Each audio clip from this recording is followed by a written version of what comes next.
चलिए दोस्तों, करते हैं आज की क्लास को शुरुआत। आज की क्लास में बेटा मैं आप सब बच्चों के लिए जो टॉपिक लेकर आया हूं इसका नाम है कैश फ्लो स्टेटमेंट। ये टॉपिक आज की क्लास में मैं आप सब बच्चों के लिए लेकर आया हूं जिसका नाम है बेटे कैश फ्लो स्टेटमेंट। आप सब बच्चे मेरी बात को बिल्कुल ध्यान से समझ के चलिए। बेटे जो टॉपिक है कैश फ्लो स्टेटमेंट, ये मैं आप लोगों के साथ आज की क्लास में कंटिन्यू करने वाला हूं। बेटे cash flow statement, cash flow statement ये जो बनेगा ये ऑन द बेसिस ऑफ, ये ऑन करो, वहां से भी ऑन करना पड़ेगा, सबसे लास्ट वाला। Cash flow statement on the basis of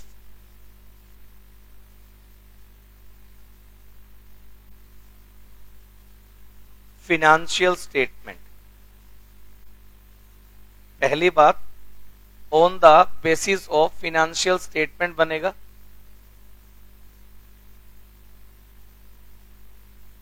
और ये आपको बताएगा कैश के इनफ्लो के बारे में और कैश के आउटफ्लो के बारे में। ये आपको बताएगा कैश के इनफ्लो के बारे में और कैश के आउटफ्लो के बारे में।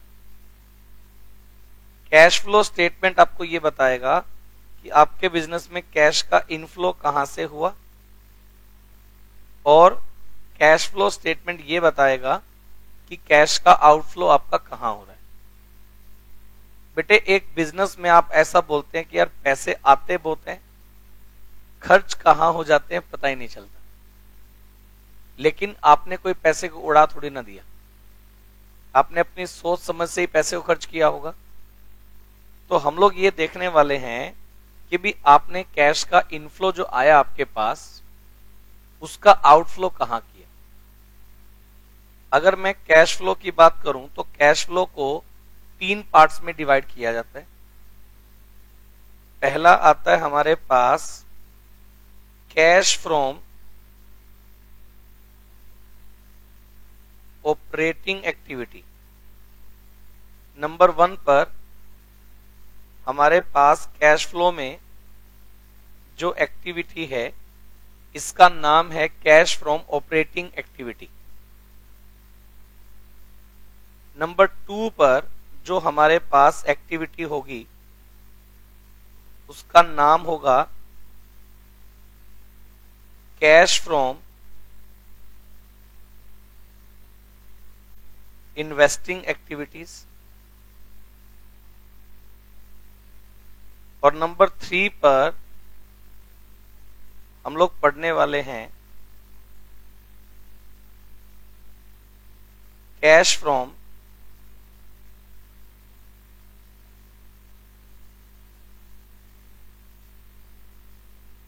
Financial activity.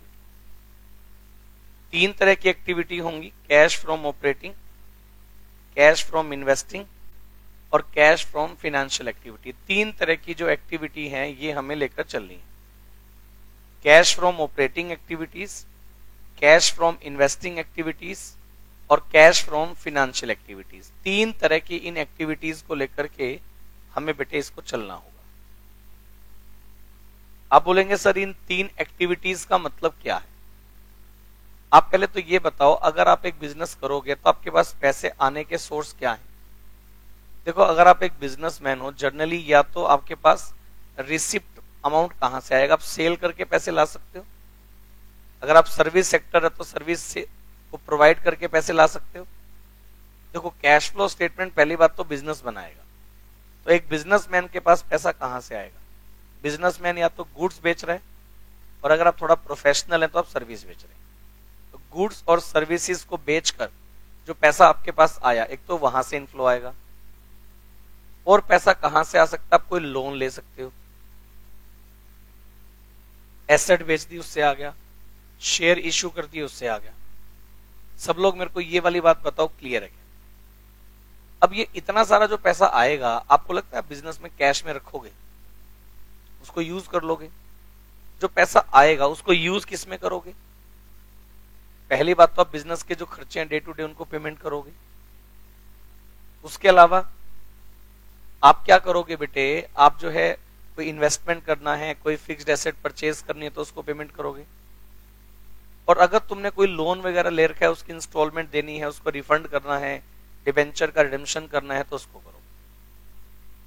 तो आप ये देखोगे ना, मैंने कैश फ्लो को 3 पार्ट्स में डिवाइड कर दिया बेटे। पहला पार्ट जो मेरे पास है उसका नाम है कैश फ्रॉम ऑपरेटिंग एक्टिविटी।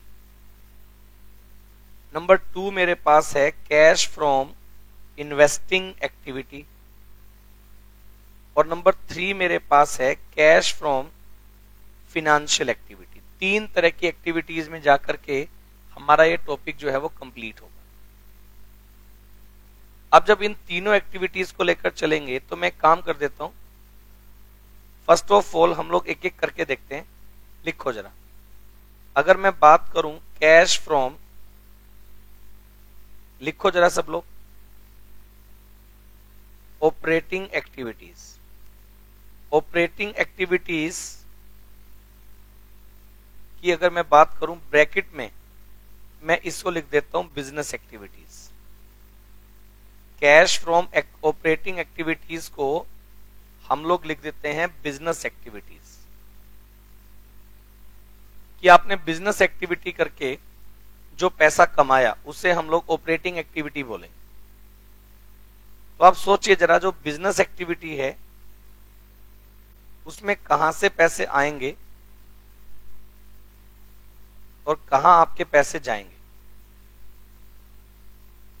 अगर आप बिजनेस एक्टिविटी करते हो, अगर आप बिजनेस एक्टिविटी करते हो, इनफ्लो क्या है ये हमें देखना है,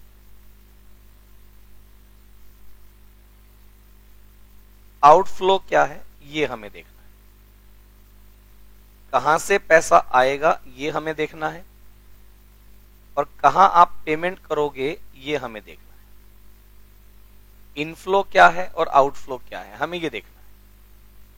तो मेरे अकॉर्डिंग अगर मैं बात करूं ना, इनफ्लो क्या है कि पैसा जहां से आएगा वो इनफ्लो, और जहां आप पेमेंट करोगे वो आउटफ्लो। तो अगर मैं बात करूं बिजनेस में, कैश सेल्स करके इनफ्लो आएगा।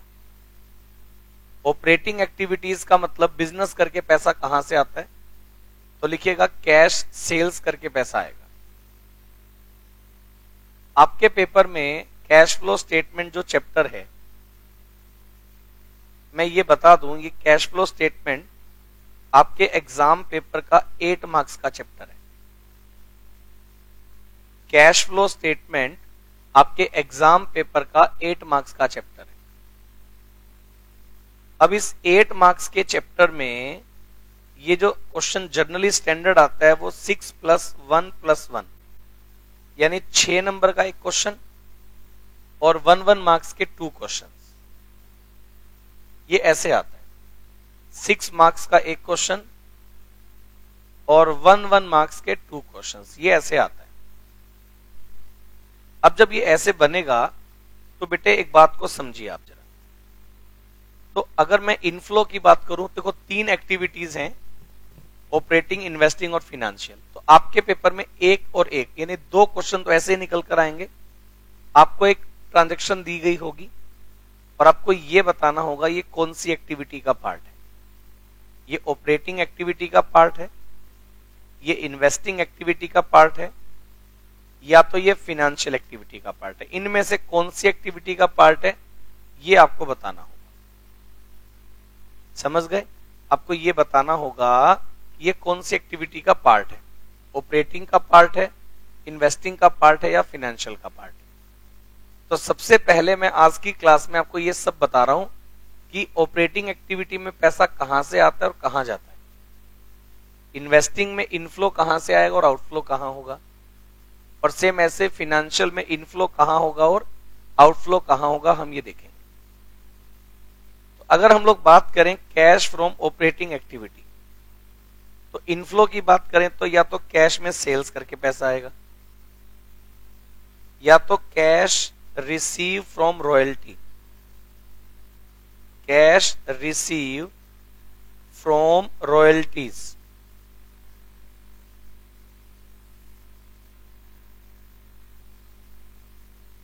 या तो फीस, या तो कमीशन।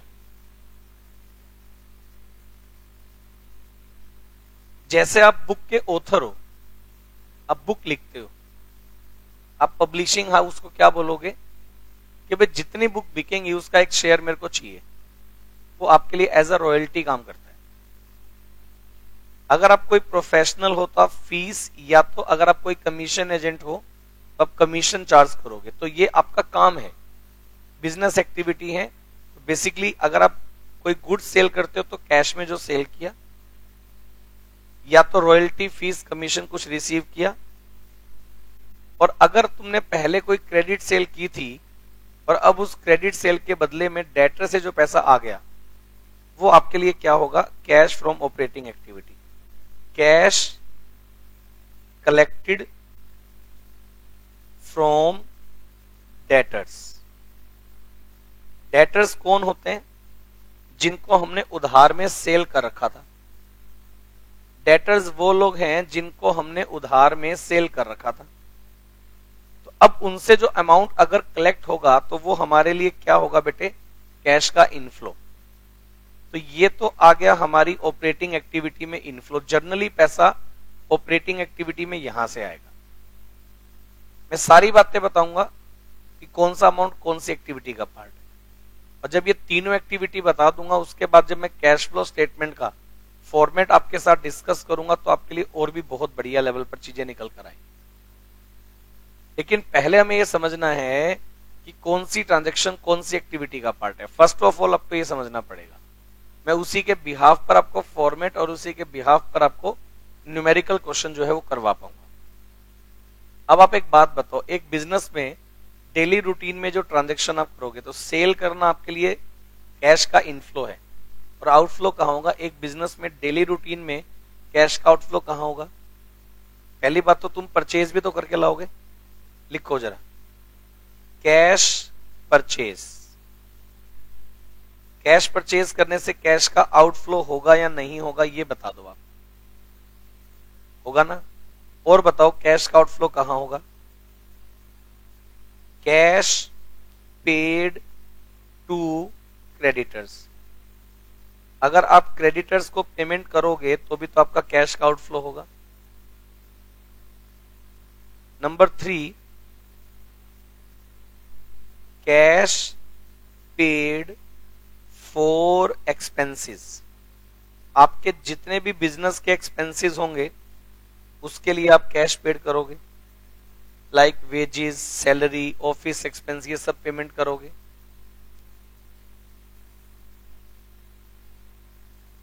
है ना, ब्रैकेट में लिख low wages, salary, rent. Wages paid करोगे, सैलरी पेड करोगे, रेंट पेड करोगे, सब आ गया। इसके अलावा अगर हम लोग बात करें payment of income tax,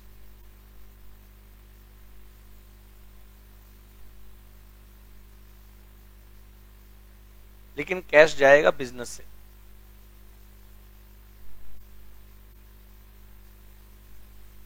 companies के केस में इनकम टैक्स पेड ड्रॉइंग्स नहीं होता है। कंपनी के केस में इनकम टैक्स बिजनेस की लायबिलिटी होती है। इंडिविजुअल के केस में इनकम टैक्स लायबिलिटी आपकी इंडिविजुअल है, लेकिन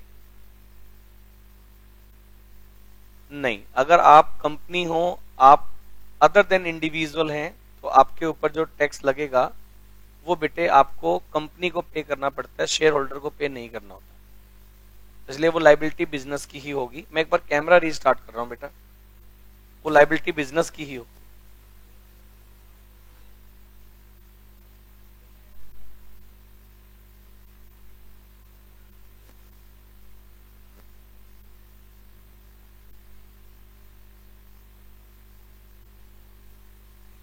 चलिए इसी तरह से लिखिएगा प्लीज, बातें नहीं लिखिएगा। ये मैंने आपको कौन सी एक्टिविटी बता दी? ऑपरेटिंग एक्टिविटी बता दी, सही बात है। अब ये वाली बात बताओ, ये वाली बात आपको क्लियर है क्या?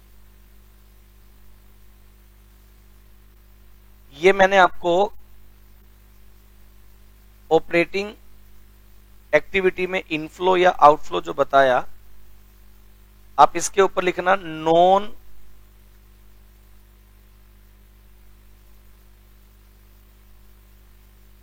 Financial company. यहां लिखो नॉन फिनेंशियल कंपनी। अगर आप नॉन फिनेंशियल कंपनी है, नॉन फिनेंशियल का मतलब जिनका काम फिनांस रेज करने का नहीं है, लोन लेने देने का नहीं है, उनके लिए ये ऐसा होगा। रेशो में भी मैंने आपको करवाया था, कुछ ऐसी चीजें बैलेंस शीट में भी करवाई थी। अगर आप फिनेंशियल कंपनी हो तो मेरी बात सुनिए, लिखिएगा अगर आप फिनेंशियल कंपनी हो,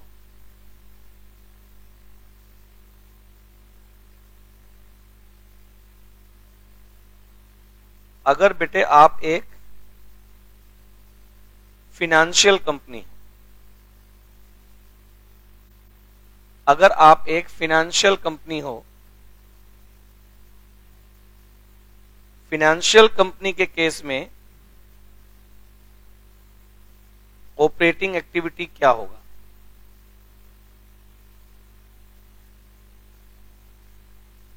फिनेंशियल कंपनी के केस में ऑपरेटिंग एक्टिविटी क्या होगा? फिनेंशियल कंपनी वो कंपनी होती है जिसका काम लोन देने का, फंड्स को रेज करने का और ये सब काम होता है। अगर आप एक फिनेंशियल कंपनी है तो आपके पास इनफ्लो कहां से आएगा और आपको आउटफ्लो कहां करना पड़ेगा, ये मैं बता रहा हूं। अगर आप एक फिनेंशियल कंपनी है तो आपको पैसा जो मिलेगा interest and dividend receive, interest and dividend received. अगर आप फिनेंशियल कंपनी है तो इंटरेस्ट और डिविडेंड जो मिलेगा वो आपके लिए कैश इनफ्लो है। इसके अलावा प्रोसीड फ्रॉम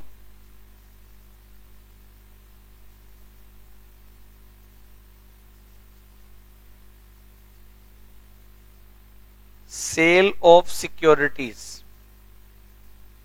सिक्योरिटीज का मतलब शेयर, डिबेंचर्स वगैरह, आप जिसमें इन्वेस्टमेंट करते हो, उनको बेच करके जो पैसा आएगा वो इनफ्लो है और उनको खरीदेंगे तो वो आउटफ्लो हो जाएगा।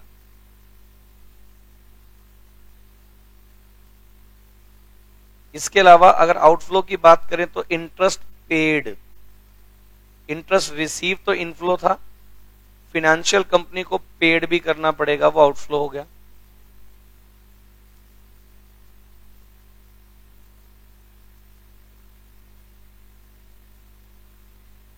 पेमेंट फॉर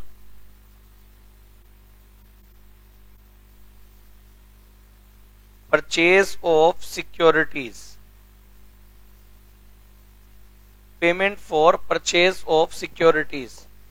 सिक्योरिटीज के लिए जब तुम पेमेंट करोगे तो ये आपके लिए क्या हो जाएगा, आउटफ्लो। ये मैंने स्पेशल केस बता दिया, इसको हाईलाइट कर लो। ये वाला पॉइंट तभी बना जब आप फिनेंशियल कंपनी की बात करें।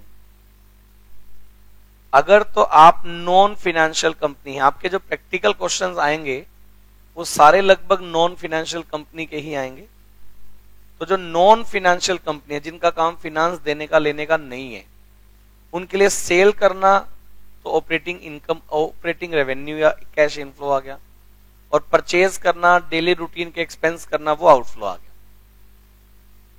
कैश फ्रॉम ऑपरेटिंग एक्टिविटी के बाद लिखेगा नंबर 2 एक्टिविटी आती है हमारे पास कैश फ्रॉम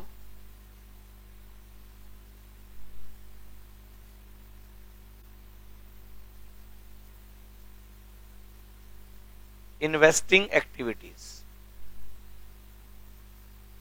नंबर 2 आता है कैश फ्रॉम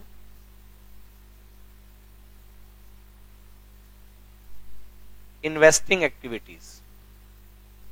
इन्वेस्टिंग एक्टिविटीज का मतलब होता है कि जहां कहीं भी हम लोग पैसा इन्वेस्ट करके रेवेन्यू जनरेट करेंगे।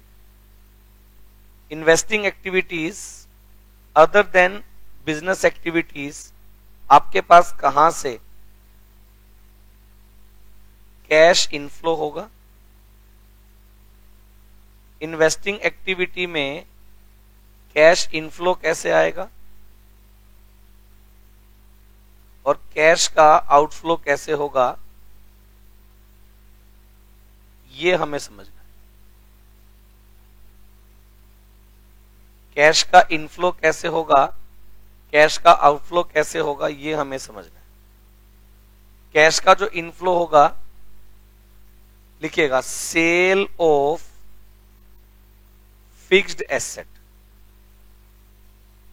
बेटा अगर आप फिक्स्ड एसेट को सेल करते हो, अगर आप फिक्स्ड एसेट्स को सेल करके अगर अमाउंट जनरेट करते हो, तो वो आपके लिए इन्वेस्टिंग एक्टिविटी में इनफ्लो आ गया। आपके पास कोई फिक्स्ड एसेट है, आप उसको बेच करके अगर पैसा रिसीव करते हो तो वो कैश इनफ्लो है। इसके अलावा लिखिएगा sale of non current investment. Sale of non current investment. अगर आपके पास कोई नॉन करंट इन्वेस्टमेंट पड़ी है और आप उसको सेल कर दो। इसके अलावा इंटरेस्ट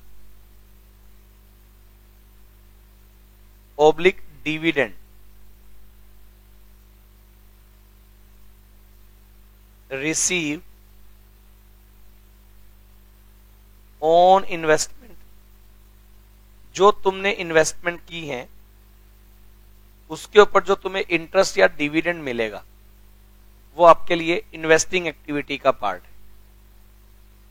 आप बोलेंगे सर ये पॉइंट तो आपने ऊपर भी लिखवाया था, वो मैंने फाइनेंशियल कंपनी के लिए लिखवाया। अगर आप फाइनेंशियल कंपनी है तो आपके लिए इंटरेस्ट और डिविडेंड ऑपरेटिंग एक्टिविटी का ही पार्ट हो गया। अगर आप नॉन फाइनेंशियल है, मतलब आपका काम फिनांस लेने देने का नहीं है, तो आपके लिए इंटरेस्ट और डिविडेंड जो है वो कौन सी एक्टिविटी का पार्ट होगा बेटे? इन्वेस्टिंग का पार्ट होगा। Rent receive on fixed asset.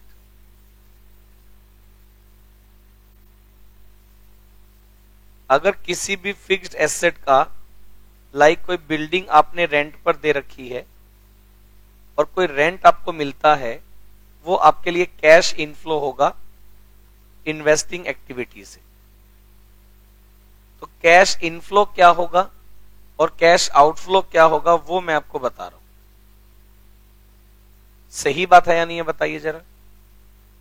Cash inflow investing activity में कहां से होगा और कैश आउटफ्लो कहां से होगा, ये मैंने आपको बताया। आउटफ्लो मैंने अभी नहीं बताया, आउटफ्लो मैं बता रहा हूं। इन्वेस्टिंग एक्टिविटी में जो आउटफ्लो होगा, या तो तुमने किया परचेज ऑफ फिक्स्ड एसेट। बेटे आपके पास कोई फिक्स्ड एसेट है, अगर आप उसको परचेज करते हो,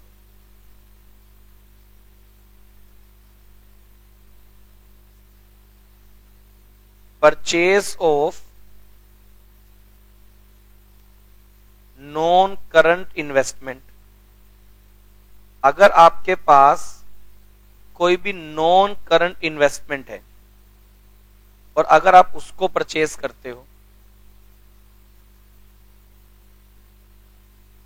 purchase of fixed asset, purchase of non current investment, अगर आप ये परचेज करोगे तो बेटे क्या होगा, आउटफ्लो होगा। सब लोग मेरे को ये वाली बात पहले रिप्लाई करो, इतना आपको समझ में आ रहा है। ऑपरेटिंग एक्टिविटी बता दिया, इन्वेस्टिंग एक्टिविटी बता दिया, सब लोग बताओ इतना आपको समझ में आ रहा है क्या? हाँ जी। नंबर 3 कैश फ्रॉम, नंबर 3 हम लोग लिखेंगे बेटे cash from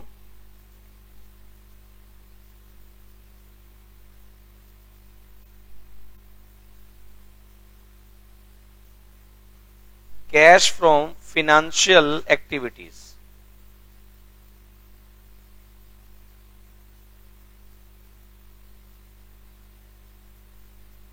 cash from financial activities, अगर आप फिनेंशियल एक्टिविटी की बात करें तो उसमें कैश कैसे आएगा?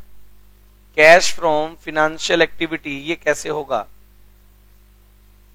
फिनेंशियल एक्टिविटी में कैश का इनफ्लो कहां से होगा?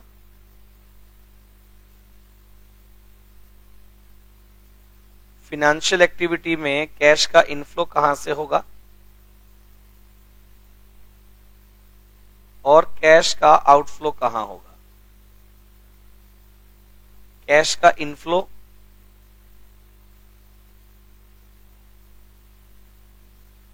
और कैश का आउटफ्लो हम लोग सीखेंगे कि कैश का इनफ्लो कहां से आएगा और कैश का जो आउटफ्लो है वो कहां होगा। लिखो, अगर हम लोग इनफ्लो की बात करें, पैसा आएगा कहां से? लिखिएगा इशू ऑफ शेयर्स। अगर आप शेयर इशू करते हो तो कैश का इनफ्लो हो गया।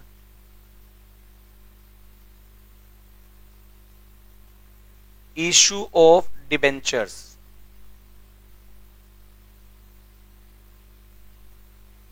आप है ना एक काम करो, issue of share for cash लिखना और issue of debenture for cash ये भी लिखो, क्योंकि शेयर और डिबेंचर अदर देन कैश भी तो इशू हो सकते हैं वेंडर की पेमेंट करने के लिए, तब कैश का इनफ्लो नहीं होगा।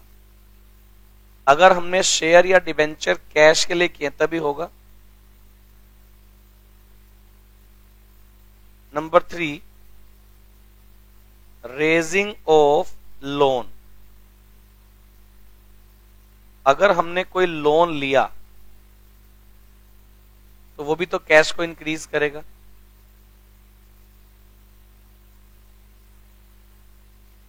Number 4 increase in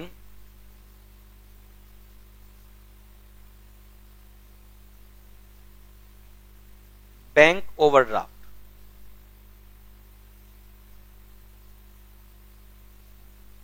increase in bank overdraft, अगर बैंक ओवरड्राफ्ट में कोई इंक्रीज हुआ यानी कि आपने बैंक ओवरड्राफ्ट लिया है तो वो भी कैश का इनफ्लो है।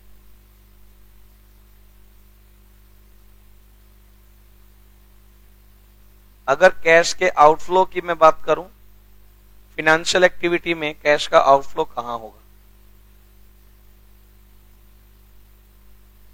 लिखिएगा payment for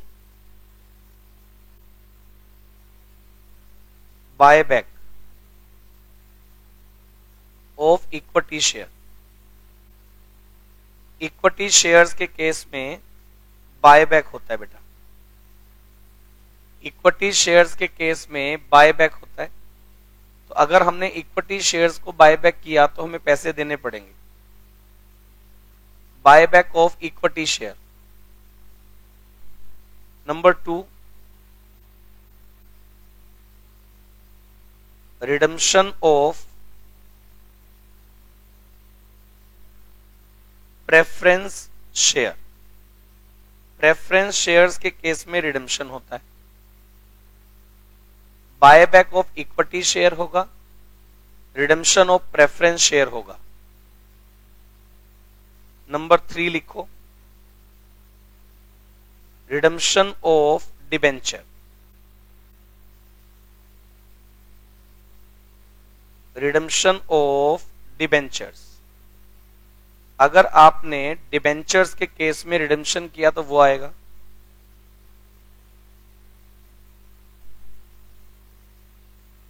redemption of debenture के अलावा point number 4, payment of loan. अगर हमने लोन लिया था और हम उसका पेमेंट कर देते हैं, पेमेंट ऑफ लोन, तो वो आपके लिए कैश का आउटफ्लो होगा।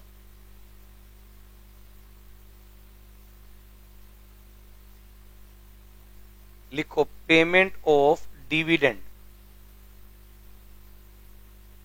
पेमेंट ऑफ डिविडेंड, जो शेयर होल्डर होते हैं बेटा, आप उनको डिविडेंड का अगर पेमेंट करोगे तो वो कैश का आउटफ्लो बनेगा।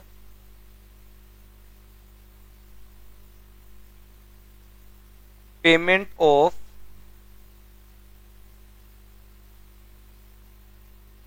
Interest on loan oblique debenture, अगर हमने लोन पर या डिबेंचर्स पर इंटरेस्ट पेड किया तो वो भी हमारा कैश का आउटफ्लो होगा।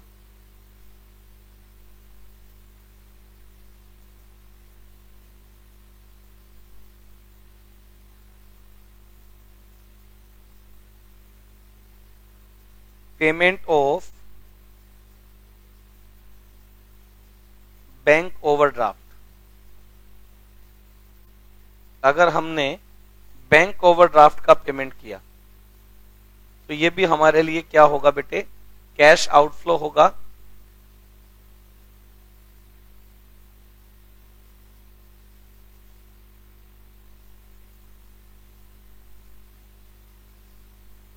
Payment of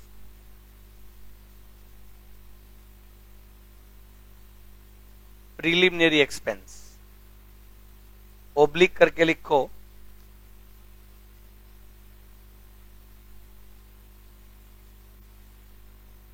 share issue expense, है ना। ये सब हमारे लिए क्या हो गए भाई, पेमेंट। ये कैश का आउटफ्लो होगा, ये कैश का इनफ्लो होगा। अब आप ये देखो, बिजनेस में सिर्फ यहीं से कैश का इनफ्लो और आउटफ्लो होता है। पैसा इन्हीं एक्टिविटीज में आएगा और जाएगा। एक बात सुनो जरा ध्यान से सब बच्चे, ये देखना बेटा, मैंने आपको बताया कि कैश फ्लो स्टेटमेंट, अभी तक मैंने क्लास में क्या बताया सुन ले। कैश फ्लो स्टेटमेंट जो है वो कैश फ्लो स्टेटमेंट जो बनेगा बेटा, वो बनेगा on the basis of financial statement. पहली बात तो ये, cash flow statement financial statements के बिहाफ पर बनेगा। कैश फ्लो स्टेटमेंट आपको बताएगा कहां से आपका कैश का इनफ्लो हुआ, कहां आपने कैश का आउटफ्लो किया।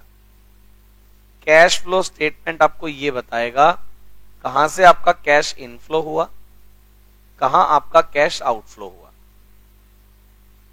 कैश फ्लो स्टेटमेंट को हमने 3 एक्टिविटीज में डिवाइड किया। पहली एक्टिविटी ऑपरेटिंग एक्टिविटी, दूसरी एक्टिविटी इन्वेस्टिंग एक्टिविटी और third activity financial activity. 3 activity में हमने इसको डिवाइड किया। अगर मैं बात करूं ऑपरेटिंग एक्टिविटी की, ऑपरेटिंग को मैंने आपको समझाने के लिए बता दिया बिजनेस एक्टिविटी। जिस तरह के आप बिजनेस में इन्वॉल्व हैं तो डेली रूटीन में आपका कैश कहां से आएगा और कहां जाएगा। तो इनफ्लो की अगर बात करें तो कैश में सेल करने से, cash receive from royalty, fees और commission, cash collected from debtors, यहां से तो आपके पास इनफ्लो होगा। आउटफ्लो की बात करें तो cash purchase, cash paid to creditors,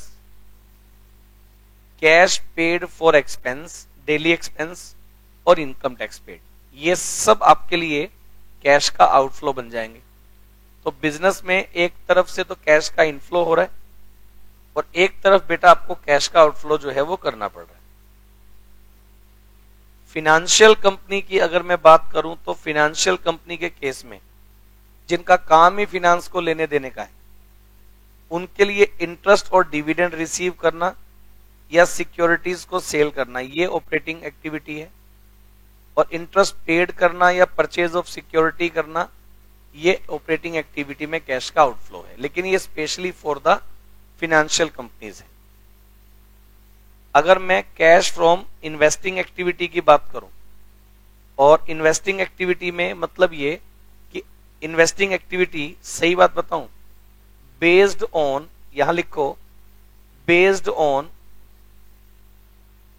non current assets, लिख लो based on non current assets and non current investment. जो आपकी नॉन करंट एसेट्स हैं या जो आपकी नॉन करंट इन्वेस्टमेंट्स है उन पर यह बेस करेगा। और ये जो फिनेंशियल एक्टिविटी है ये बेस्ड ऑन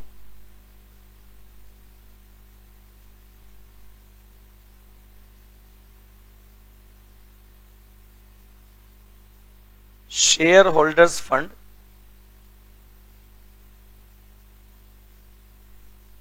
एंड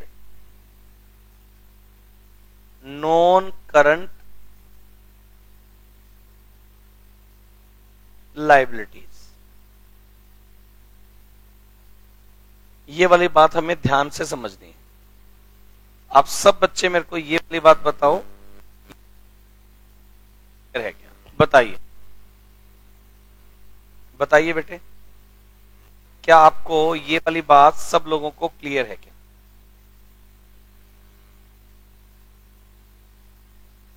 ठीक बात है। तो मैंने आप लोगों को बताया कि ऑपरेटिंग एक्टिविटी क्या है, इन्वेस्टिंग एक्टिविटी क्या है और फिनेंशियल एक्टिविटी क्या है। तीन एक्टिविटी में कहां से पैसा आएगा और कहां पैसा जाएगा ये जर्नल मैंने आपको करवाया। अभी फॉर्मेट नहीं बनवाया कैश फ्लो स्टेटमेंट कैसे बनेगा। अभी आपको मैंने आज सिर्फ एक इलस्ट्रेशन नंबर 1 ये मैं आपको होमवर्क में दूंगा।